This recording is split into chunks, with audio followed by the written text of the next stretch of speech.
Okay, hello again. Now for a little bunker tricks. Trying to make your bunker look just a little better around the edges.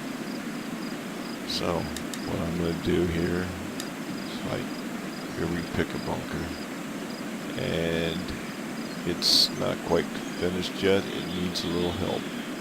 So what I like to do is I'll go in and grab a brush, grab some heavy rough, and I like to pick my favorite little brush. It's the oval one because it has real nice fogged edges. Get it as small as possible. And what I like to do is I kind of love the way in the Boreal theme it does its texturing. If you have like a rough, all your bunkers need to have a little rough. So what I'll do is I'll take this little fog brush, the circle one, and I'll just run it along the inside of the bunker. And what it does is it throws just a fine little blended effect of heavy rough around the outside edge of my bunker. Now this is my preferred style. I don't like to have it real heavy rough all the time around a bunker. It depends. It depends on the bunker's location. But what it does do is it gives it just a little more realistic look, and it softens out the edge of the bunker. This is my preferred method of doing it. It's not a standard. By no means does it make it right or wrong on how you perform your bunkers. But it does seem to accent the bunker's look a little bit.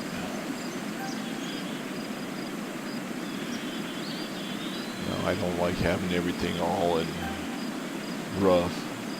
I like the idea that the course designer finds its own right to where to put the foliage, the bushes, the grass. And I tend to leave it wherever it decides it to be. I'll let it be just there. Sometimes it does get a little carried away,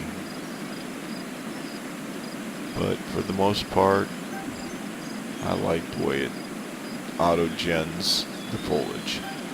I'm not a big fan of the over-generation of the rocks sometimes. Depending on what the elevation of the plot you're working on, those rocks seem to show up where you don't want them. Another thing is you'll find that a lot of people like to lay down their fairway.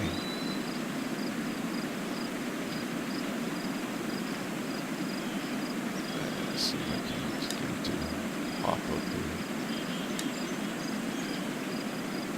Okay, they'll lay down a big fairway. I don't want to show about the whole fairway because I got a lot of stuff.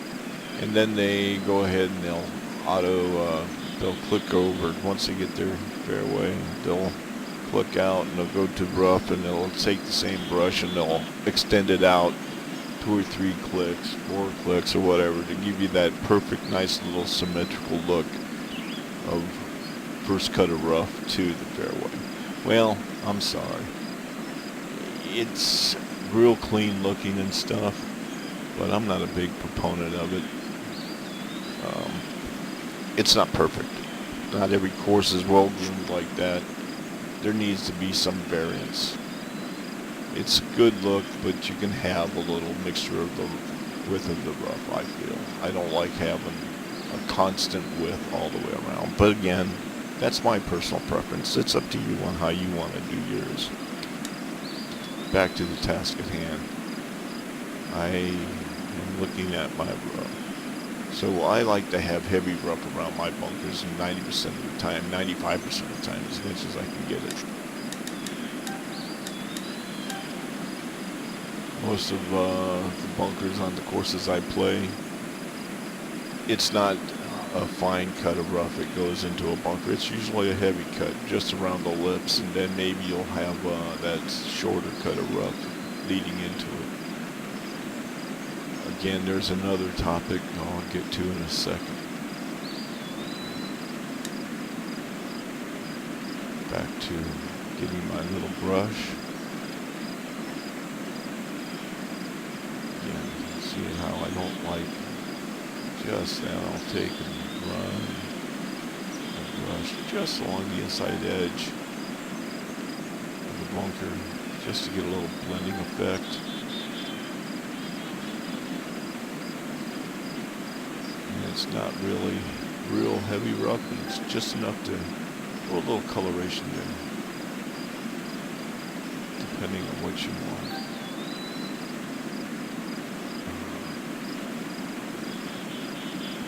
I don't think a ball should roll freely into a bunker. I have a personal belief that there should be a little bit of resistance before the ball rolls into any bunker. And that goes for how the bunker is shaped. If you're rolling and you hit a shot into the fairway, you should have the utmost chance to keep that ball in the fairway. Which means, how much roll off do you have going into that bunker? Well, if you're on the fairway, the bunker shouldn't start right where the fairway ends and rolls into it. You can have that rough coming in, but that first cut of rough should be at a slide angle rolling in. It's the heavy rough it should be rolling into a bunker. The roll off should, kind of favor towards the golfer's side and not be so mean. I see a lot of courses where the roll off is severe from the fairway into the bunker, and that's just not right. I haven't played that many courses where I've seen that situation. But again, it's a personal preference. I'm not God. I can't tell anybody how to do it. That's just what I see on the courses I've played. And I've played quite a few courses. I'm not saying every course is made that way, but that's. I've seen a couple of courses where you're have a bunker in the middle of the fairway, and it's like a ball. It just rolls right from the fairway into the bunker. And it's not the way it's supposed to be. Bunkers are for a little deterrent, but not to be that cruel in most cases. Maybe it's different than some of the links courses like St. Andrews or Muirfield or something like that, where you have pot bunkers that actually look like they were dug out well and with sand thrown in the bottom of them. But, to each their own.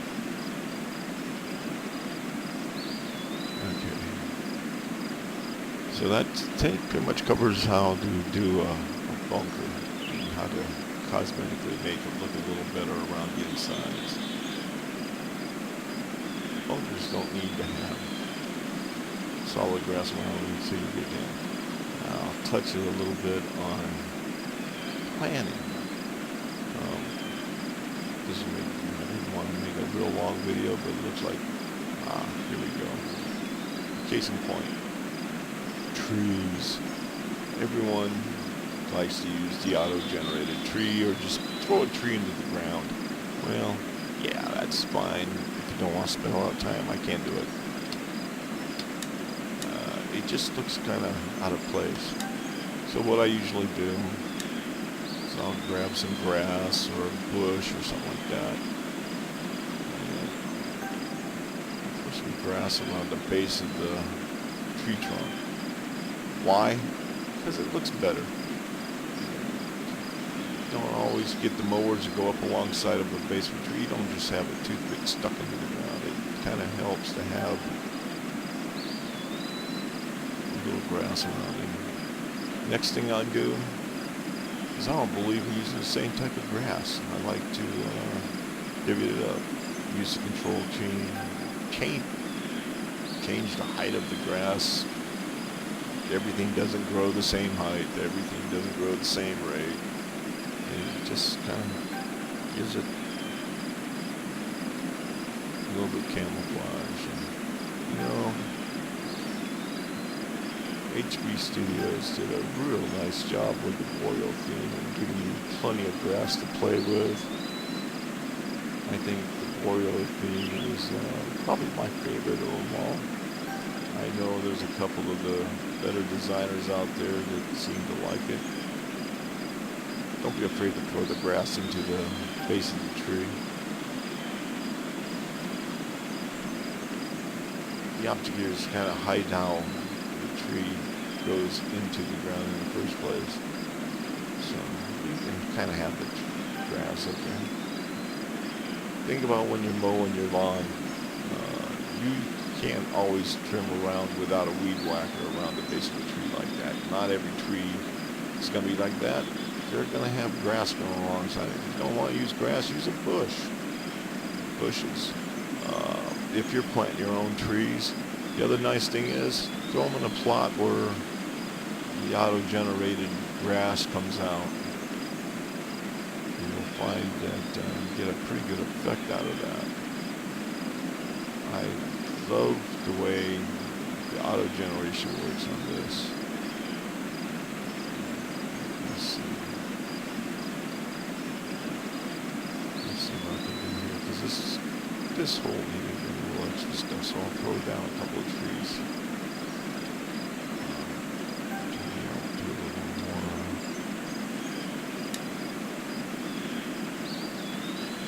Let's see what I can do. This used to be, it probably looks a lot like Seagull Isle. Well, it was, but I'll tell you what, I've spent more time redoing this course than I did in the first two creations of Seagull Isle and Seagull Isle Audubon Edition. So it's kind of the same course, but it's not the same course. I've redone the fairways. I've done a lot of deleting of some of the sand bunkers. I've smoothed them out. And of course, because this is the boreal theme and not lynx theme, I've done some tree planting now. I've got a lot to do yet. This just needs something to do. I don't want to overdo it because I still want to keep my general overall lynx theme.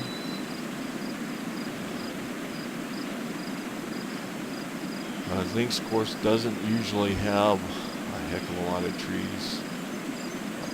Things you find on a lynx course usually is sand bunkers, weeds, bushes, and hills.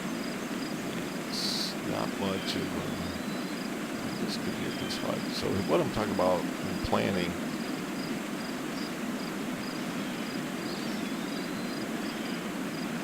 if you really don't want to do a lot,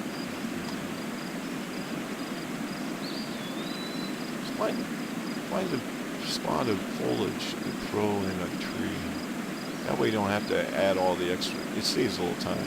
You don't do what you want, but in this case, you can throw a tree down in the middle of something like this, and you'll find when you do that,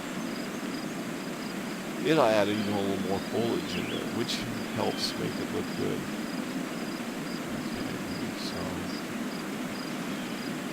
That's one more thing I like to do. I like to mix up my trees. I don't like to have them all the same height. Even if it is the same height on a different plot of land and it gives it that a little higher, it's still the same height. That tree is the same. It's not going to grow the same rate as any other tree. So just throw something up now. For instance, I'm going to throw this guy right here in the middle. There's not a lot of foliage around its base yet. Sometimes when you plant it, it will automatically throw foliage around depending on where you're at on the plot of land you're at.